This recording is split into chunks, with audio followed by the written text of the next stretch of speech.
Hi friends, welcome to my YouTube channel Ravi study 24। आज की video में हम जानेंगे वर्ल्ड ज्योग्राफी यानी विश्व के भूगोल को। इसके अंतर्गत पढ़ेंगे ब्रह्मांड महाविस्फोट सिद्धांत, साम्यावस्था सिद्धांत, दोलन सिद्धांत, स्फीति सिद्धांत और इसके अंतर्गत जो अन्य सिद्धांत हैं जो वर्ल्ड ज्योग्राफी के अंतर्गत बहुत ही महत्वपूर्ण टॉपिक होते हैं। तो चलिए फ्रेंड्स, शुरुआत करते हैं आज की इस क्लास का। तो क्लास को शुरू करने से पहले सभी साथियों से निवेदन है कि यदि चैनल पर पहली बार आए हैं तो चैनल को सब्सक्राइब करके बेल आइकन को प्रेस कर लें और वीडियो को लाइक, कमेंट, शेयर कर दें। तो शुरू करते हैं आज की इस क्लास की पहली स्लाइड के साथ। तो सबसे पहले जानेंगे कि ब्रह्मांड क्या होता है। तो अस्तित्वमान द्रव्य एवं ऊर्जा के सम्मिलित रूप को ब्रह्मांड कहते हैं, यानी कि जो ऊर्जा का सम्मिलित रूप होता है, कैसा रूप, सम्मिलित, उसे ब्रह्मांड कहा जाता है। दूसरे शब्दों में सूक्ष्मतम अणुओं से लेकर महाकाव्य आकाशगंगाओं तक के सम्मिलित स्वरूप को ब्रह्मांड कहा जाता है। ब्रह्मांड की उत्पत्ति से संबंधित प्रमुख सिद्धांत निम्न हैं। तो जो ब्रह्मांड की उत्पत्ति हुई है उससे संबंधित कुछ सिद्धांत दिए गए हैं, जैसे कि सबसे जो महत्वपूर्ण सिद्धांत है वो है महाविस्फोट सिद्धांत, यानी कि बिग बैंग थ्योरी। इसे एव चार्ल्स लाइमेंटियर ने दिया है।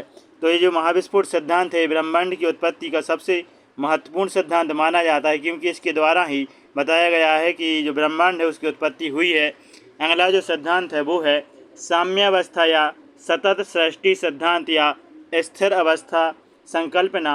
इसे दिया है थॉमस गोल्ड एवं हरमन बॉडी ने। इसके जो प्रतिपादक रहे हैं वो थॉमस गोल्ड एवं हरमन बॉडी रहे हैं। ये भी ब्रह्मांड की उत्पत्ति का अति महत्वपूर्ण सिद्धांत है। इसके बाद है दोलन सिद्धांत, यानी कि प्लस्टिंग यूनिवर्स थ्योरी। ये दिया है डॉक्टर एलन संडेजा ने। इसके बाद है स्फीति सिद्धांत, यानी इन्फ्लुएंसली थ्योरी। ये दिया है एलन गुथ ने। ब्रह्मांड की उत्पत्ति के संबंध में महाविस्फोट सिद्धांत सर्वाधिक मान्य सिद्धांत है। इसका प्रतिपादन बेल्जियम के खगोलज्ञ, वैज्ञानिक एवं पादरी एव चार्ल्स लेमेंटियर ने किया था। बाद में रॉबर्ट बेगोनेर ने सिद्धांत की व्याख्या की। तो जो महाविस्फोट सिद्धांत है वो दिया किसने, एव चार्ल्स लेमेंटियर ने, और जो इसकी व्याख्या की है रॉबर्ट बेगोनेर ने। अत्यधिक संकेंद्रण के कारण पृथ्वी का आकस्मिक विस्फोट हुआ, जिसे महाविस्फोट ब्रह्मांडीय विस्फोट कहा गया। तो जब पृथ्वी पर अत्यधिक संकेंद्रण हुआ, यानी कि अति से ज़्यादा जब संकेंद्रण होता है पृथ्वी पर तो आकस्मिक विस्फोट हुआ उस समय। तो इसके द्वारा जो महाविस्फोट सिद्धांत हुआ उसे ब्रह्मांडीय विस्फोट भी कहा गया है। वैज्ञानिकों का विश्वास है कि महाविस्फोट की घटना आज से 13.7 अरब वर्ष पहले हुई थी। तो जो महाविस्फोट सिद्धांत की घटना है वो कब हुई थी, 13.7 अरब वर्ष पूर्व। आज से 4.5 अरब वर्ष पूर्व सौरमंडल का विकास हुआ, जिसमें ग्रह तथा उपग्रह का निर्माण हुआ। तो जो सौरमंडल है उसका विकास कब हुआ है, 4.5 अरब वर्ष पूर्व। तो इसके सौरमंडल के अंतर्गत ही ग्रह और उपग्रह का निर्माण हुआ है। ब्रह्मांड के निरंतर विस्तारण की साक्ष्य जुटाने में एडविन हम्बल का योगदान उल्लेखनीय है। तो जो ब्रह्मांड का निरंतर विस्तारण हो रहा है तो इसकी जो साक्ष्य जुटाए हैं इसमें एक व्यक्ति महत्वपूर्ण हैं, जिनका नाम है एडविन हम्बल। तो इन्होंने अति महत्वपूर्ण उल्लेखनीय योगदान दिया है। इसके बाद है ब्रह्मांड के विस्तारण के जो साक्ष्य हैं वो अंतरिक्ष में सूक्ष्म तरंगों की उपस्थिति, अंतरिक्ष में रेड शिफ्ट परिघटना का अवलोकन, सुपरनोवा का अंतरिक्ष में विस्फोट होना। इन सभी घटनाओं के द्वारा ही बताया गया है कि ब्रह्मांड का विस्तारण हो रहा है, क्योंकि जो अंतरिक्ष में सूक्ष्म तरंगों की उपस्थिति है, अंतरिक्ष में जो रेड शिफ्ट परिघटना हो रही है और जो सुपरनोवा का अंतरिक्ष में विस्फोट होना, इससे पता चलता है कि ब्रह्मांड का विस्तारण हो रहा है।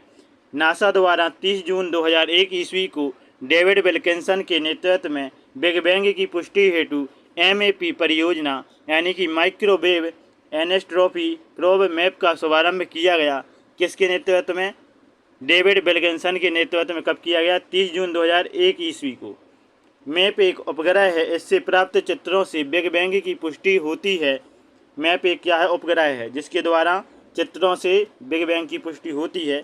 11 फरवरी 2013 ईस्वी को इस आधार पर नासा ने ब्रह्मांड की आयु 13.7 अरब वर्ष निर्धारित करने की घोषणा की। तो जो ब्रह्मांड की आयु है वो किसने निर्धारित की है, नासा ने। कब, 11 फरवरी 2013 ईस्वी को बताया था कि इसकी जो आयु है ब्रह्मांड की वो 13.7 अरब वर्ष हो चुकी है। डेविड विल्किंसन की सितंबर 2002 ईस्वी में निधन के पश्चात उनके सम्मान में जो MAP उपग्रह था उसका नाम 11 फरवरी 2003 ईस्वी को कब 11 फरवरी 2003 ईस्वी को WMAP रखा गया। ब्रिटिश वैज्ञानिक हिग्स ने 1964 ईस्वी में कॉस्मोलॉजी समझने हेतु गॉड पार्टिकल परमाणुविक अवधारणा को पेश किया था, जो भारतीय वैज्ञानिक सत्येंद्र नाथ बोस के बोसन थ्योरी पर आधारित थी। ब्रह्मांड का व्यास 10⁸ प्रकाश वर्ष है, यानी 10⁸ प्रकाश वर्ष है, जो ब्रह्मांड का क्या है, व्यास है। ब्रह्मांड में अनुमानतः 100 अरब मंदाकिनी हैं। प्रत्येक मंदाकिनी में अनुमानतः 100 अरब तारे होते हैं। तो जो ब्रह्मांड में मंदाकिनी है उनकी संख्या 100 अरब बताई गई है, और जो प्रत्येक मंदाकिनी है इसमें लगभग 100 अरब तारे होते हैं। तो चलिए फ्रेंड्स, जैसा कि आप सभी ने देखा ब्रह्मांड के बारे में, ब्रह्मांड के सिद्धांत को समझे, जैसे कि महाविस्फोट सिद्धांत, साम्यावस्था सिद्धांत। तो इसी तरीके से यदि आप एक बेहतर तैयारी करना चाहते हैं तो हमारे चैनल रवि स्टडी 24 को सब्सक्राइब करके बेल आइकन को प्रेस कर लें और वीडियो को लाइक कमेंट करके शेयर कर दें, ताकि सभी साथियों तक यह वीडियो पहुंच सके।